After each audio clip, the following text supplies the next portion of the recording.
All right, good afternoon. Sorry for the minute delay. We were having a technical issue with the microphone and we were waiting for quorum, which we now have. So we'll go ahead and get started. Good afternoon, and thank you for joining the Wichita Area Metropolitan Planning Organization Transportation Policy Board meeting for Tuesday, November 12th, 2024 at 3 p.m. Excited to have everyone here on a beautiful fall day. We'll go ahead and get started with approval of the agenda for today. I would entertain a motion to approve.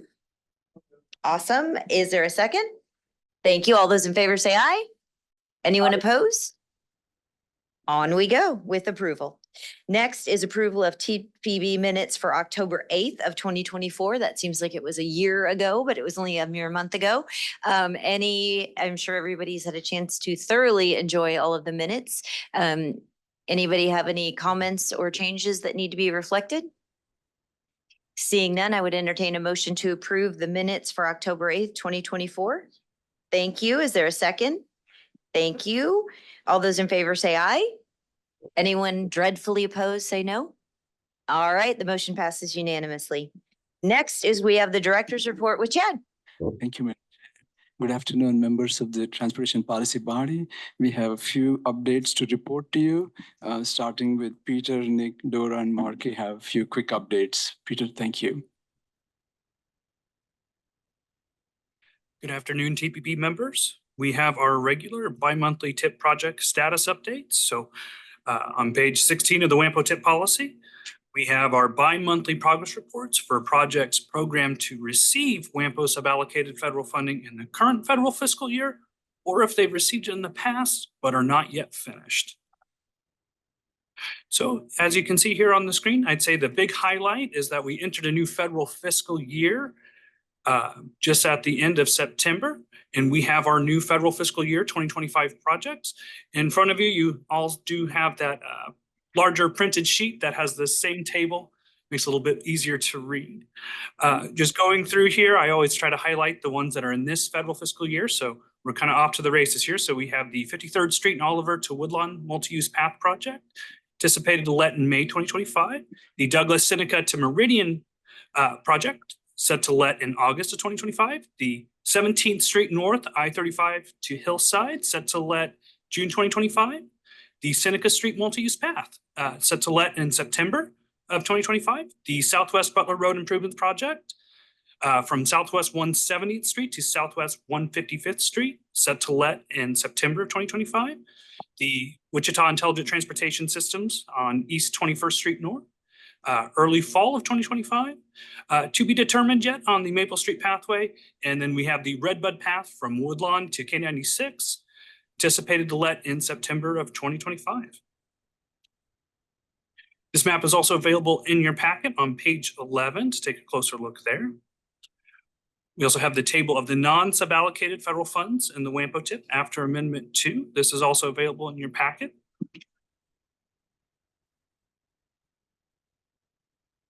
And that is the bi-monthly TIP update. Any questions for me on? Yeah, quick question. This Redbud Path from Woodlawn to K96, that doesn't make any sense. They intersect each other.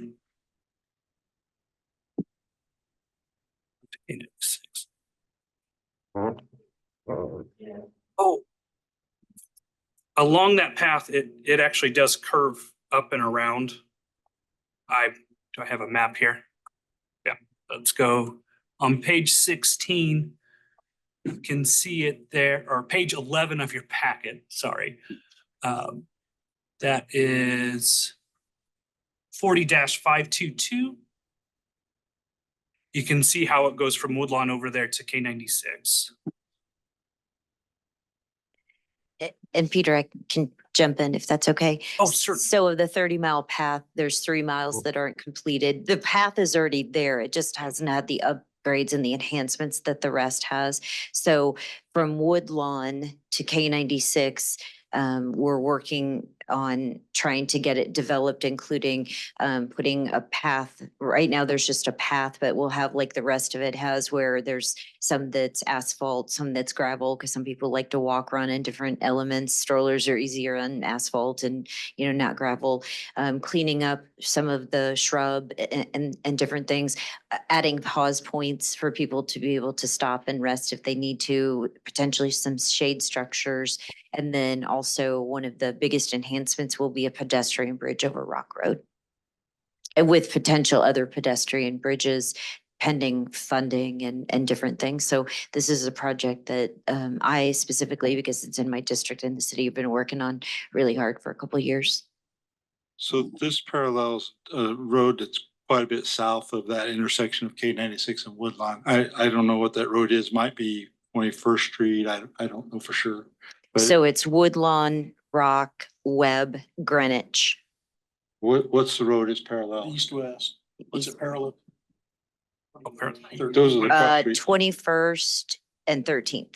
It's between 13th and 21st. Street. Okay, that makes more sense because the intersection, you can see if you go a little further north, there is an intersection of K-96 and Woodlawn. So it's like, what is this? No, that's a really good point. That's a really good point. You're on your A game today, Mayor.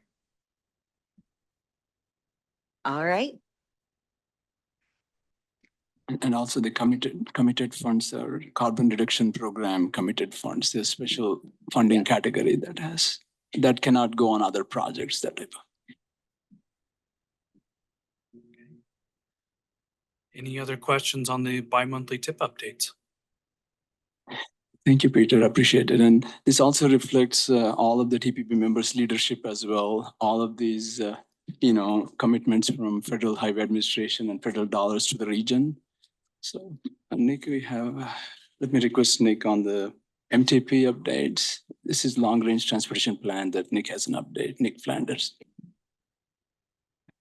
Thank you. WAMPO staff are still coordinating the development of Metropolitan Transportation Plan 2050, and we have been continuing to upload draft chapters and appendices and sections to wampo.org/MTP 2050, as shown on this slide, as they are completed. And as of now, most of the major chapters are uploaded and available for review, though not everything yet. On October 3rd, the Project Selection Committee met to recommend projects to appear on the fiscally constrained project list. And their recommendations are in the draft chapter 7 that you find along your places there.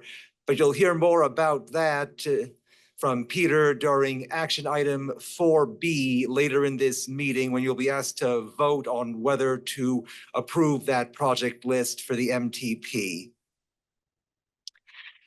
The 6th Plan Advisory Committee was held on October 24th.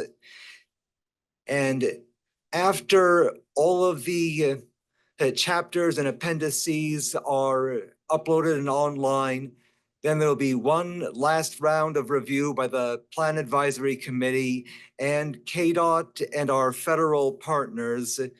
And we will review those comments we get from that and make whatever necessary changes before opening a 30-day public comment period, tentatively scheduled for March 8th through April 7th of next year. But before that, this body would need to vote to open that public comment period per the requirements of the WAMPO Public Participation Plan. Any questions on this MTP 2050 update? All right, thanks, Nick. And we have a couple more updates by Dora on, bicycle and pedestrian counts and Federal Transit Administration program. Dora, please update. Good afternoon, I'm Dora Gaio, Transportation Planner here at WAMPO.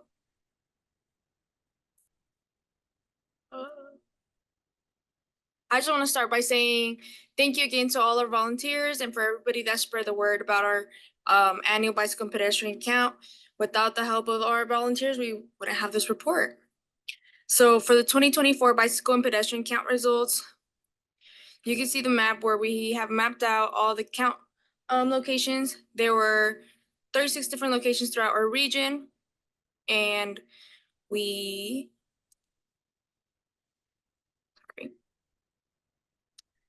you can see that the AADT, which is the annual average daily traffic, is done to do these projections. And the estimated number of daily trips based on the count data was 971, while the median was 462. What is it now?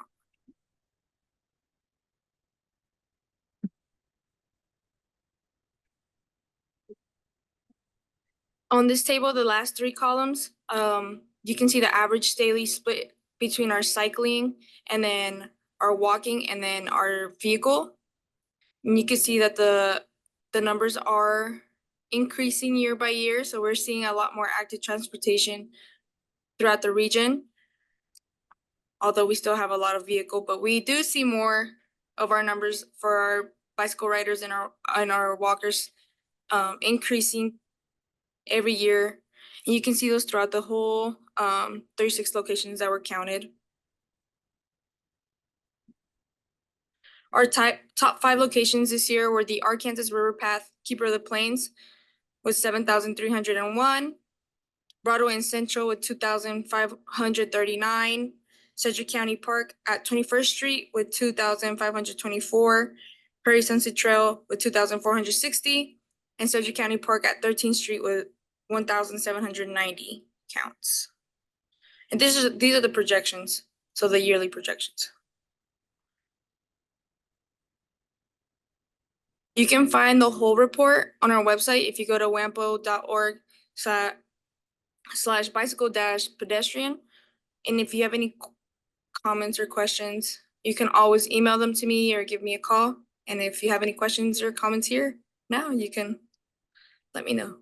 Hey, Dora, thank you for the presentation. I do have 2 questions. So can you go back 2 slides? Thank you. I think it's on maybe page 15 in our packet, correct?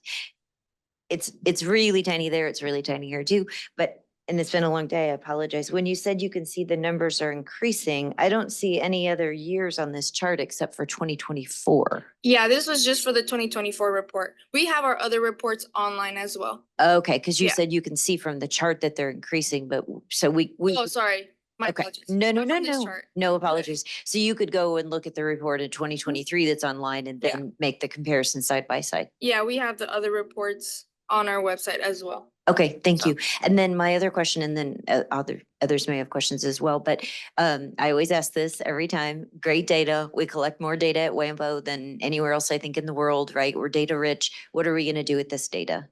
Well, this data is going to help us with our future and ongoing projects, or any bike paths or, sidewalks, anywhere where we're currently counting, or any future, like now we have automatic counters. Yep. So we're hoping to use those to get counts throughout the whole year, not just once a year. So we can just see the different trends throughout the region and see if, this new infrastructure is improving the mobility throughout these bicycle riders and our walkers. Awesome. And I know at the city right now, the city of Wichita, we're in the process of updating our master bicycle plan. It's 10 years old and we've seen great success for many of the activities in there. So it's time to get community input. So I'm sure staff will be using it, but other communities who have bicycle or pedestrian plans may want to utilize this data as well. Definitely. Okay. Any other questions or comments? All right. Thank you, Dora. Thank you. Thank you. Chad. Jared, thank you. That's a great question. And Dora, next item on 5310 program, but I also want to support Madam's comments that, all this data are developed to monitor the trends in the region. Monitoring trends in traffic counts or vehicular or bicycle pedestrian, all these help in planning process. So in general, the WAMPOs and MPOs staff need to monitor data trends. So that's part of this activity as well, how the system is performing. So Dora, the next item is a 5310 program. Please update us. Thank you. So the FDA Section 5310 program is the Enhanced Mobility of Seniors and Individuals with Disability Program, also known as the Section 5310 program. It provides funding to support the transportation needs of older adults and individuals with disabilities. The program aims to reduce transportation barriers and enhance mobility for these populations through funding allocated to states, local transit organizations, and nonprofits. And WAMPO will be accepting applications starting this Friday, November 15th. And applications will be due January 17th, 2025.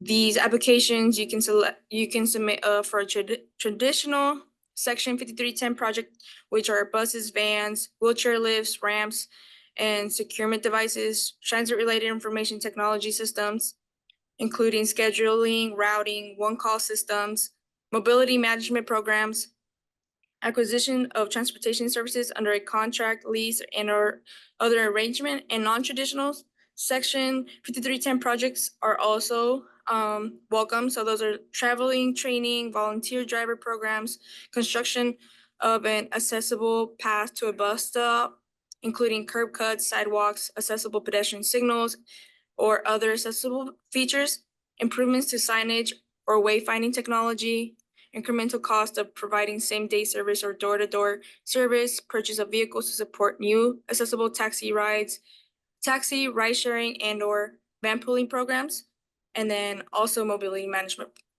programs. All right, and staff are working with City of Wichita Transit to award the 5310 program, and this happens every 2 years. So we just want to keep this body informed on this activity that's upcoming. Thank you, Dora. You can find more 5310 information on our website. I'll start uploading those documents once it gets closer to the application opening date, just so people don't start filling things out sooner than others.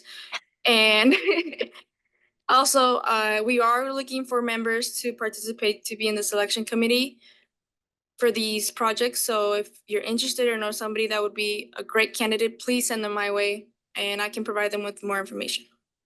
Thank you. All right, we have next item. Marky, since 2024 is winding up and Marky is always thinking ahead, she wants to share with you. Yes, hi, good afternoon. Marky Jonas, Administrative and Public Outreach Coordinator. I just have a brief update to talk about. We have drafted our 2025 meeting schedule. And so it follows the same pattern. So for example, TBB on the second Tuesday of the month and TAC on the fourth Monday of the month. Except there are two exceptions that are worth noting, and that is the May TAC meeting, which has been moved a week early because of Memorial Day, and then the November TBB meeting, which is a week late because of Veterans Day. Oh, okay. I hope everyone enjoyed a long weekend, by the way. So This is on page 18, right? yes, page 18. And then the TBB and TAC meeting schedules will be brought back to this body at the December meeting for formal approval. Any questions? And just kind of a note to remind people, because I know everybody will be super excited, in February, we'll be having elections for the new chair, vice chair.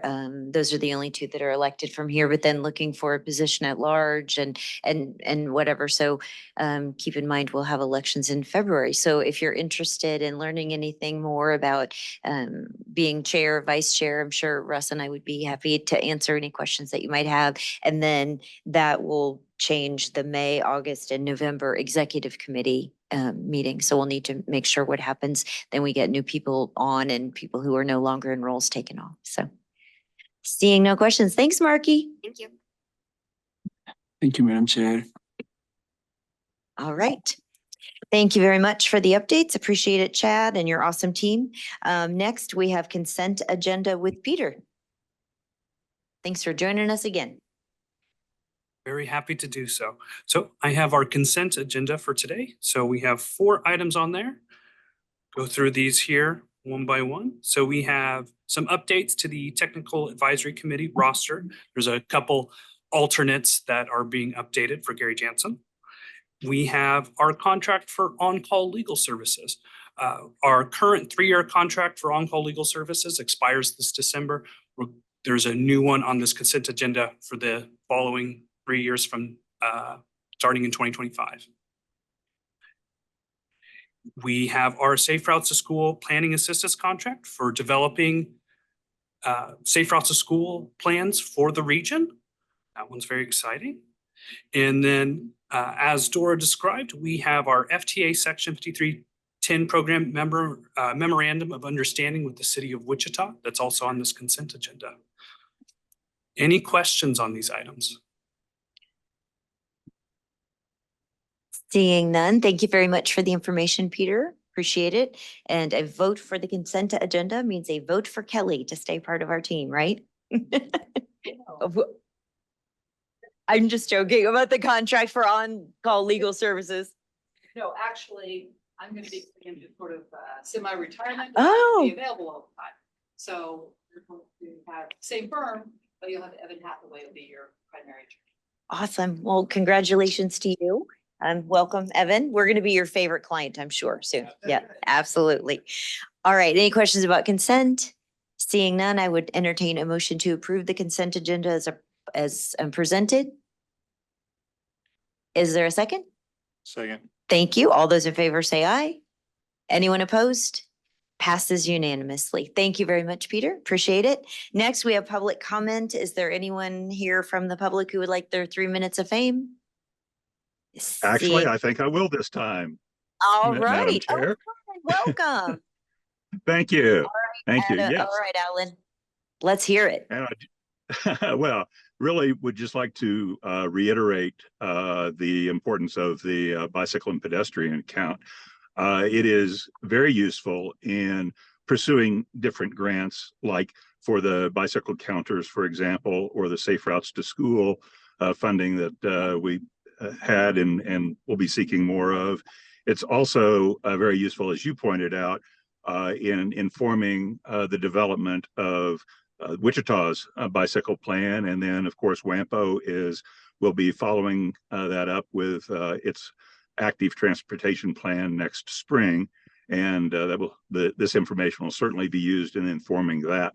So I just want to thank WAMPO for continuing that work and that funding for that count, and it definitely will be used going forward. Thank you. Excellent. Thank you so much. Thanks for being here. Appreciate all you do in the community. Actually, just a point of privilege, I was at a South Central delegation meeting today, meeting with legislators, and we were talking about homeless, and they brought up how a couple weeks ago when we had our big community gathering for the multi-agency center, and how Bike Walk Wichita came and talked about how they could teach people to be bicycle mechanics so they could become gainfully employed and then also have their own bicycle for transportation needs. So just a shout out to Bike Walk Wichita and all you do. Thank you. Well, thank you. You bet.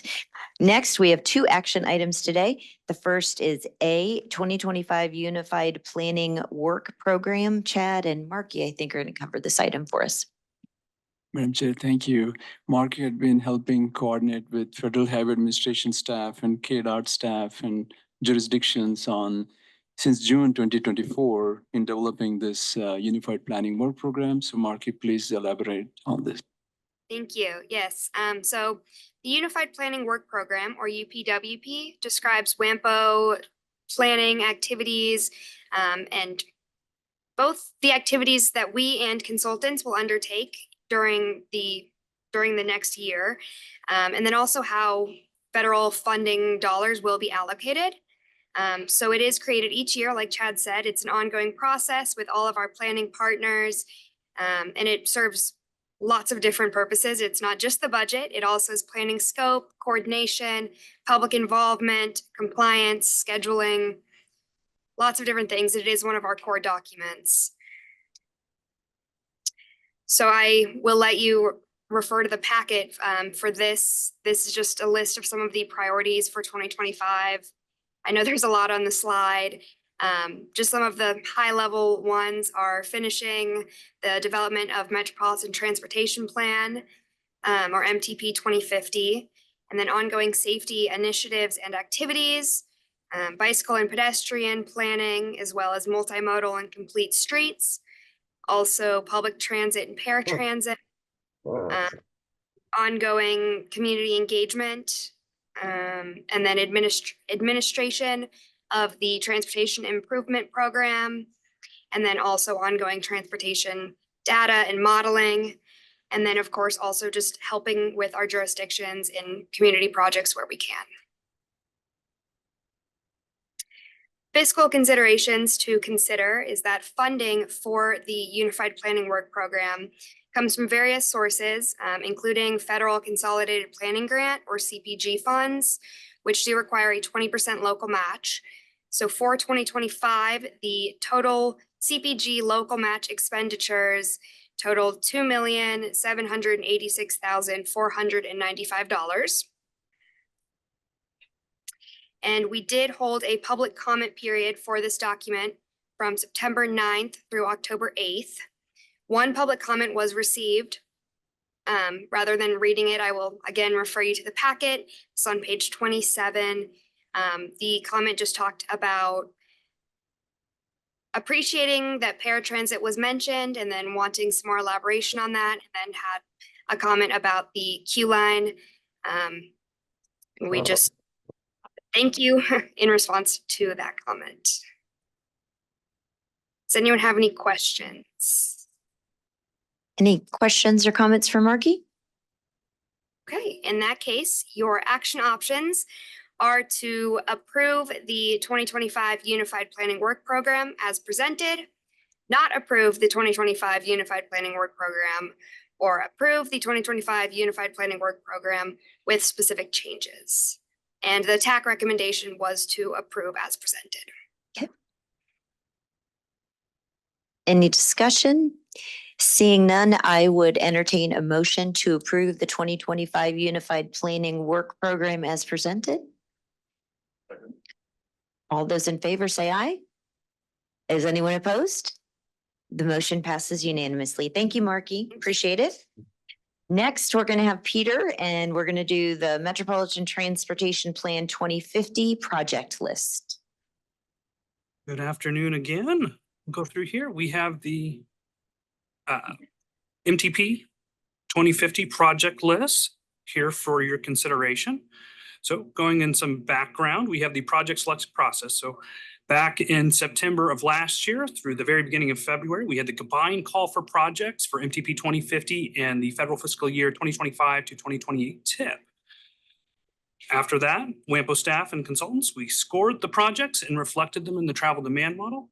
The project selection committee made TIP project recommendations, which includes the funding commitments, which were included in the federal fiscal year 2025 to 2028 TIP that we adopted back in August of this year.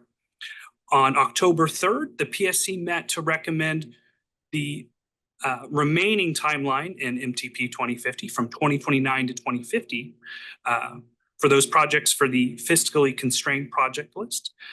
These PSC recommendations are reflected on our website at the link shown in draft chapter 6, the financial plan, and draft chapter 7, the project selection and list. And then October 28th, we presented these recommendations to TAC, and they recommended to approve the project list, which brings us to today, where we deliver this list for your consideration. The project list, the fiscally constrained project list, is divided into time bands because some projects can proceed sooner than others, and it also provides a little bit more of additional levels of prioritization. So the three time bands that are in there are the 25 to 28 is the first one. Most of the MTP projects in this time band are in the 25 to 28 TIP that was adopted this past August, as we discussed. The other two time bands, we have the next 10 years after that, so 29 to 38, and then the last time band, which is the remainder of the planning horizon of the MTP 2050, 39 to 50. To kind of distill this down just a bit, And so far as the long-range planning process, when we develop these long-range plans, you look at your forecasted revenues between local, transit, and then, oh, I'm missing one. Between your local funding revenues, your transit revenues, and your federal sources, all sources of income that you might anticipate over the next 25 years, and developed what you might call a estimated budget. And then from these submitted projects, you look and see what could reasonably fit in that plan. At the end of that process, after project selection looks at that, looks at how much revenue we have, looks at these projects, things that may not fit in that budget are often put in an illustrative list in case there was a funding source or revenue that may occur in the future to make these projects a more feasible reality. In the case of our plan, this list of projects that don't necessarily have funding and those revenues, or we don't anticipate enough funding, they would typically go in something called an illustrative or illustrative list. That was not necessary. So all of the projects that we had fit within the projected revenues that were calculated. So as described here, it was determined that enough funding was available for all projects submitted for MTP 2050 during the call for projects to be included on the fiscally constrained project list. So an illustrative list was not necessary. For the PSC, they still needed to decide which project to assign to which time bands in this fiscally constrained project list.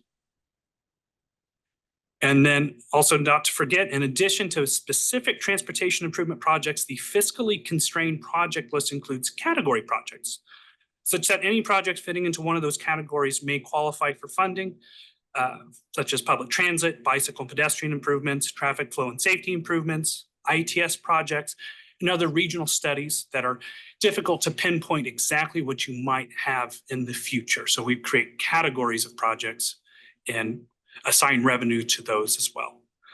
Projects not in the fiscally constrained project list may also qualify for funding by being consistent with the vision and goals of MTP 2050.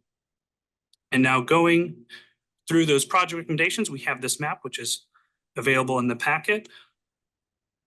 This lists them out by projects by type. We have our KDOT sponsored projects. I would go through these lists here pretty quickly because they get quite expansive once we get to the local projects.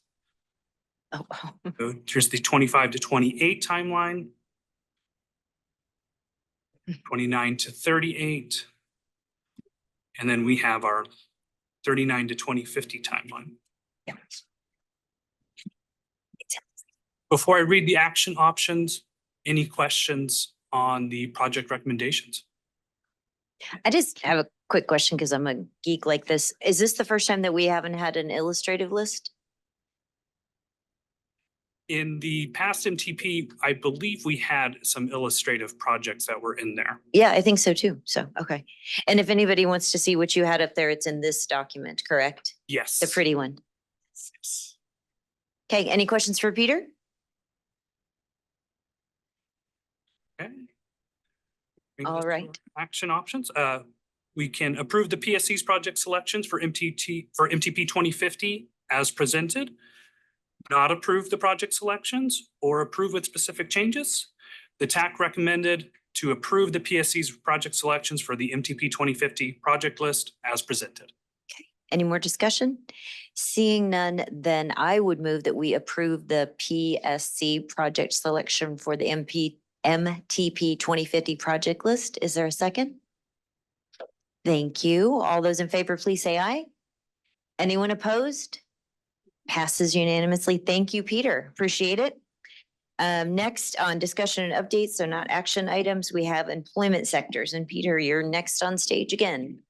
Hey, I'm happy to revisit our employment sectors. We left off, we finished aerospace, agriculture, and advanced manufacturing. Next one online we're going to look at is energy. Try to go through here pretty quick. So energy, as defined by the Greater Wichita Partnership, encompasses several industry types within the WAMPO region, but it is largely comprised businesses that directly or indirectly support the natural gas and oil industry and some other petroleum-based products. So what we're going to try to answer today real quickly, who are the key players? Where is the industry as a whole right now? what key factors will affect the future of the industry. So before you have a map. So in 2021, there were 166 registered firms falling within the energy category as defined by the Greater Wichita Partnership. Many of them, again, support the petroleum industry. Those are registered firms, so some of them have rather big corporate structures that nest into each other, so you probably won't find exactly that high of a number of businesses, but I do find the metric still useful. The top 5 employers in the region by estimated employee size is Koch Industries, far and away the biggest, followed by OxyChem, BG Products, Berexco, and Murfin Inc. Koch Industry, as you all probably know, has very heavily invested in the oil and gas industry. OxyChem produces a whole array of different petroleum products. BG Products actually does a lot more on the support side, a lot of support equipment and maintenance on different larger vehicles. Berexco and Murfin are both oil and gas discovery companies. And then comparing in the 2021 the Wichita, Kansas metropolitan statistical area, like how many people are we employing? Not as quite as big as some of our other regional comparisons, similar in size to Tulsa. I did look up what's going on in Farmington, New Mexico. It's a town of only 46,000 people, but it has a whole bunch of registered oil and gas companies all right there, just because it was an extreme outlier. The Wichita MSA energy employment trends, we are in a bit of a decline year over year. I tried to look at what happened in 2016 to 2017. I was unable to find a specific Wichita event, but in the Midwest area in 2016, there were declines in oil price that were finally catching up with how much runway a lot of these different businesses had, these shale oil businesses.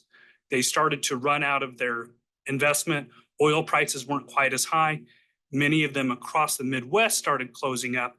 And since a lot of our industry is built in support, not necessarily directly in these different discovery and capture efforts, we did lose some employment there. And then 2021, our regional energy wage comparison, we're about middle of the pack compared to some of our other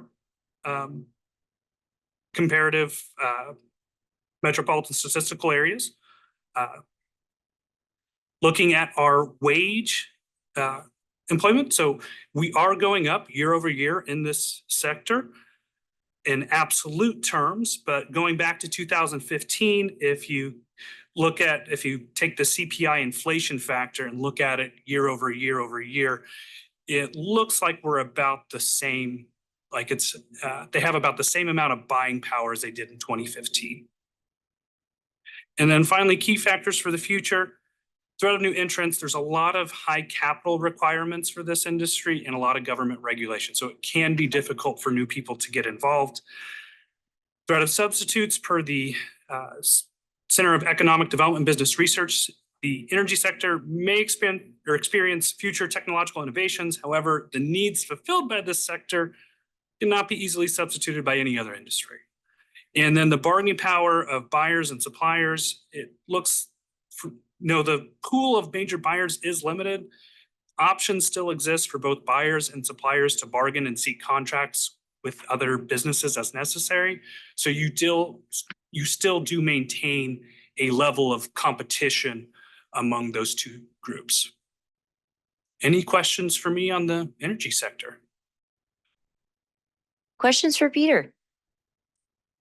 I'm just going to make a comment. Thank you again. And every time I take this information back to our economic development team and share with them, and I'm assuming you share too with the Greater Wichita Partnership and our friends at the Chamber, but just again, more rich data to help us look at our community. And I know within the city of Wichita, when we did our community survey, one of the top 3 priorities that our residents indicated they want us to focus on is economic development. So anything that the region we can do to support these different industries. And I'm assuming then next time we'll go to healthcare. That is my plan. Okay. Any other questions for Peter or comments? All right. Thank you very much for your work on this. Appreciate it. And it's all going to be on the WAMPO website?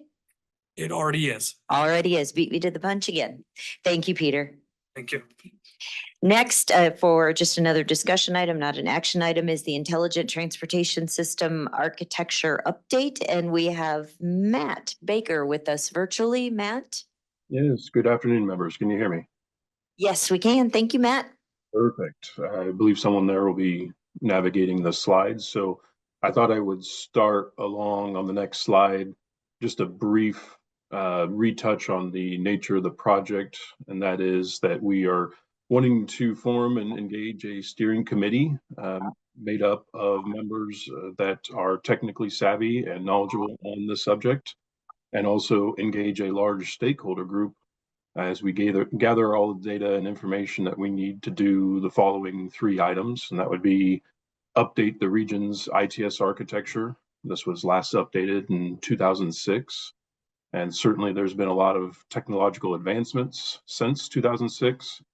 ITS architecture itself is usually quite robust, and it has covered a lot of things that are even new subjects that have advanced since 2006. But we are working on that update. We also would like to have a strategic deployment plan when it comes to not only ITS, but TSMO in general, which would be Transportation Systems Management and Operations. It's a larger umbrella subject. And WAMPO has the desire to create and be kind of a centralized data repository for the region, having those important data points in transportation, both in real time and historically, to make planning decisions and in traffic incident management.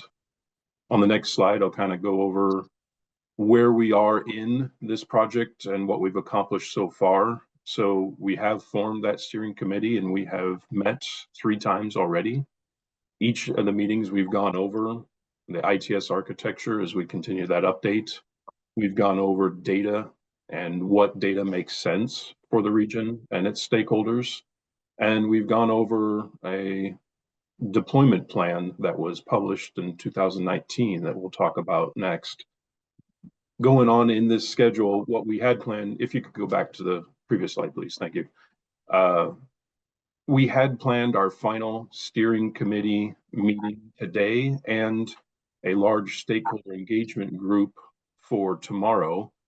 At this point, between Peter and I, we had come to the conclusion that what would be best for the project's success overall is postponing that last steering committee meeting and that event until January. And the project team will be working on various deliverables like the ITS architecture and a deployment plan, and have those deliverables ready in draft form to present to both of those groups and fill in the gaps that we have, as opposed to the other way around.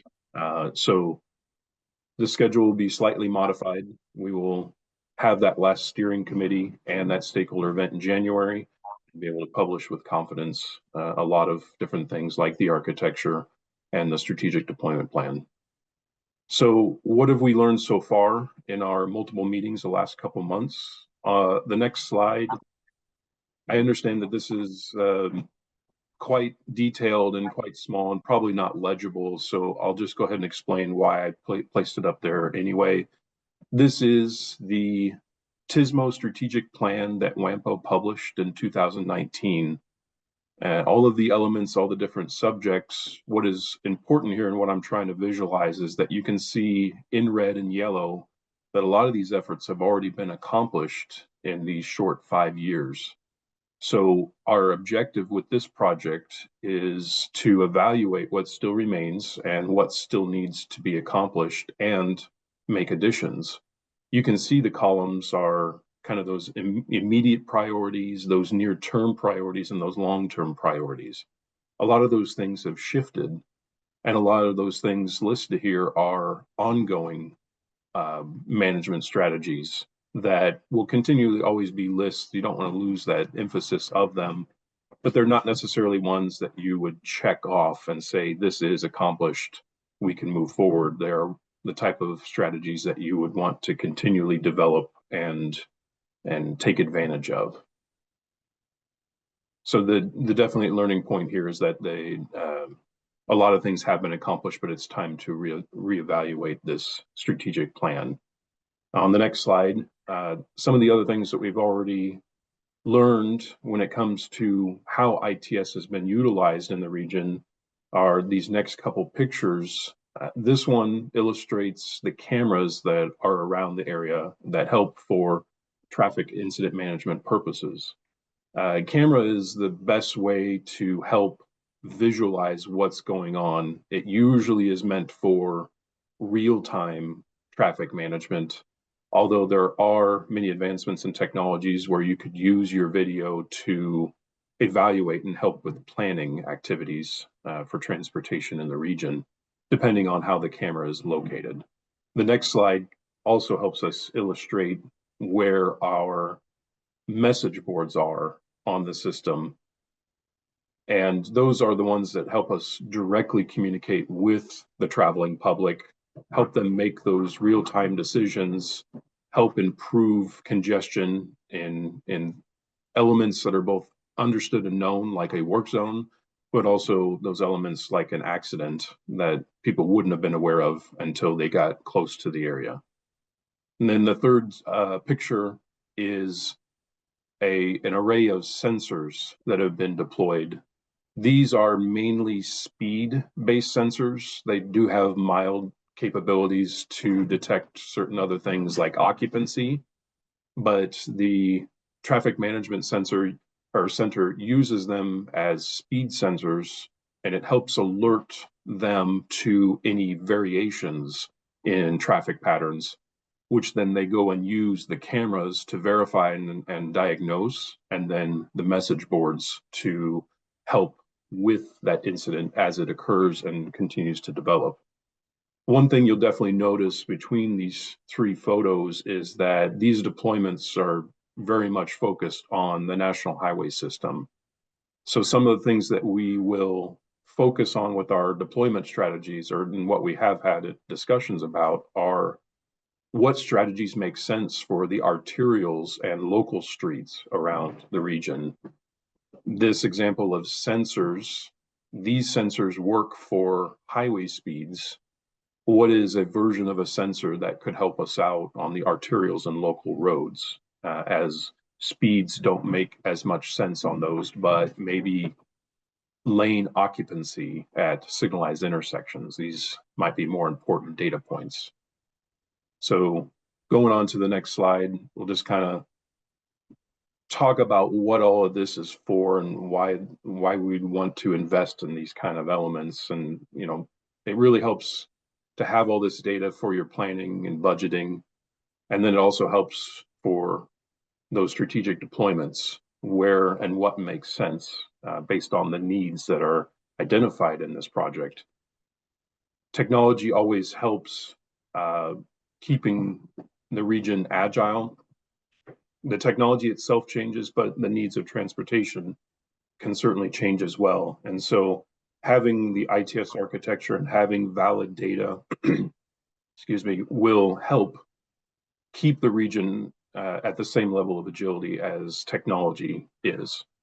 And then, of course, the ITS architecture provides that structure. Because that change is inevitable, you can rely on that to provide that roadmap on who is responsible, what are their roles, and how you successfully deploy a project or anything else in the region related to this. I think at this point, I just entertain any questions. And that's what I have for you right now.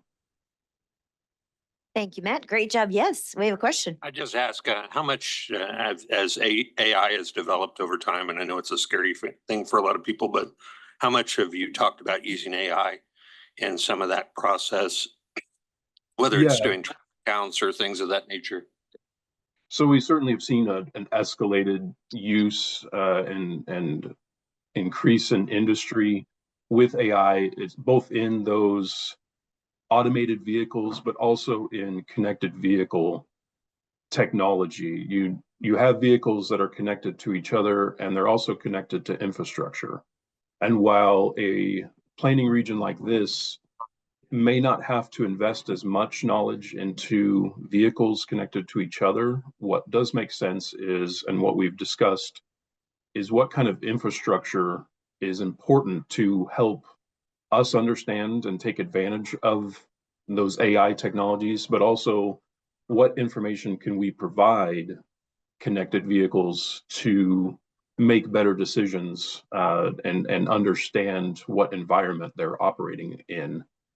You can also note that there is some AI already taking part in transportation data and how it's collected. That's kind of been a historical thing, but obviously that that intelligence is increasing. So we have evaluated how AI fills in the gaps in the data, but also understanding that if that AI is using historical data to fill in the gaps, that may not help us in understanding what's going on out there. So a couple pitfalls there, but also acknowledgements of how that does help or how our understanding will help us with that stuff advancing.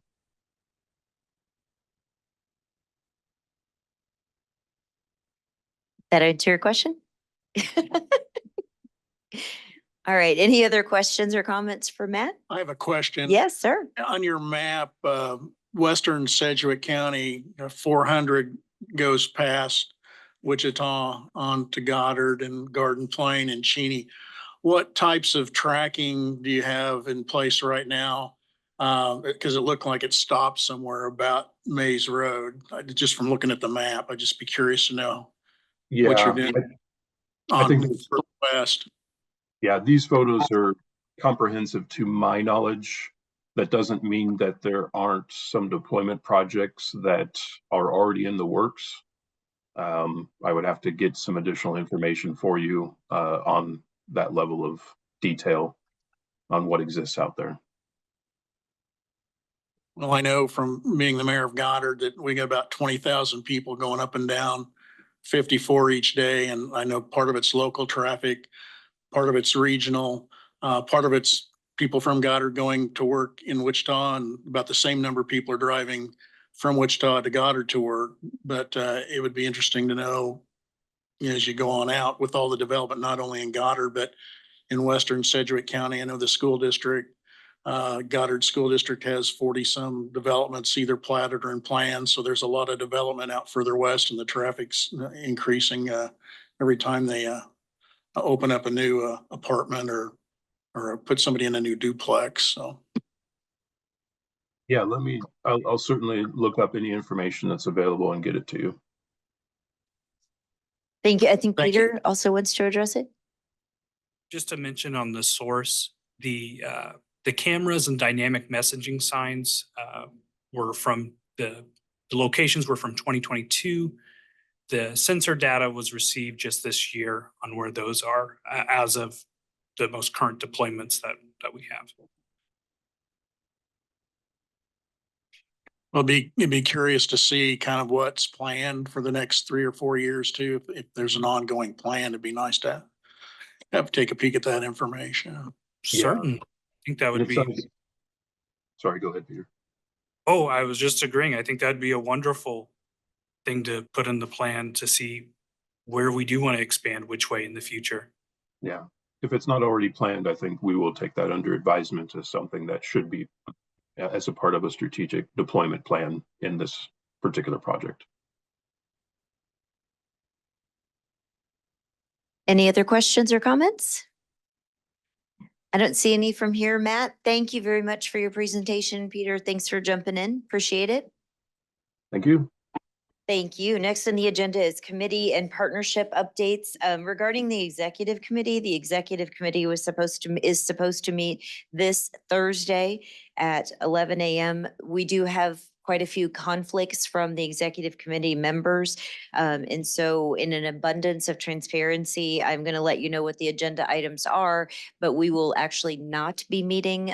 Russ and I will be getting with Chad and just trying to take care of them individually. On the agenda was the year-end TPP meeting and 2025 TPP minutes, which we talked about already. The biggest thing is staff evaluations. The executive committee will evaluate Chad. And I'll make sure that that process happens. And then Chad evaluates his staff and brings those evaluations to the executive committee for recommendations, and especially if there's going to be any sort of wage adjustments. And so Chad and Russ and I will work to make sure Chad gets evaluated, his staff gets evaluated. The other items on the agenda for the executive committee would be the financial reports, which Chad will just send to us, and each of the executive committee members can review and ask questions. And then the UPWP quarterly task update, which is my favorite document in the world. And then also the UPWP development for WAMPO staff. So that's what the agenda was supposed to be. As I said, an abundance of transparency because it is an open meeting, but we will take care of it either in a small group or via email.